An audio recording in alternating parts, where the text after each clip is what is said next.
The man bumped a thug and suddenly envisioned him kidnapping girls, though the man noticed the thug acting like a child. Still uneasy, David questioned his son. Since childhood, David has had a gift. Touching anything illegal lets him sense the crime. He's also invulnerable and immortal. He's never bled. He was even the sole survivor of a train wreck, emerging totally unharmed. His son confirmed 4 cheerleaders recently vanished. Once David saw their photos, he started tracking the suspect, unaware he was underestimating the danger. The man was a patient with 24 distinct personalities that shifted with his mood. He could suddenly become a seductive woman or a mischievous child. What David had just seen on the street was his child persona, but the most terrifying of all was his beast persona. Unaware, David entered the abandoned factory and hammered the 4 girls free. But before they could flee, the killer's beast persona emerged. He scaled the pipes like an animal, becoming faster and stronger.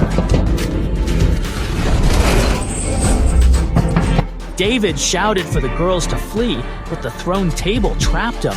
To stop the beast, David charged, but was easily pinned from behind.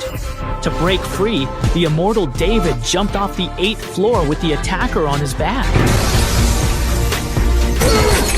He finally shook off his pursuer, but as they clashed again, a bright beam shot over. The light made Kevin collapse, his personality reverting to the boy. David tried to slip away, but police had already surrounded them. David had been using his powers to help his son fight crime, unaware the police were watching him all along. Once caught, they weren't taken to the police station, but instead were put in a secure psychiatric hospital. Kevin was held in a room filled with searchlights, so that whenever the bright lights came on, he would feel terrified. It turns out that Kevin's fear of bright lights comes from a childhood trauma. Every time he hid under the bed to escape his mother's abuse, she would search for him with a powerful flashlight. David's room was also very strange. It was filled with powerful high-pressure water guns. Doctors did this because David nearly drowned as a child, leaving him with a fear of water. Convinced superpowers weren't real and they were both delusional, the doctors treated them. Unwilling to accept this, their escape attempts failed. That morning, during meal delivery, both realized they were held together.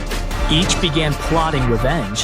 Unbeknownst to them, a 3rd superpowered patient lived there, and he already controlled their every move.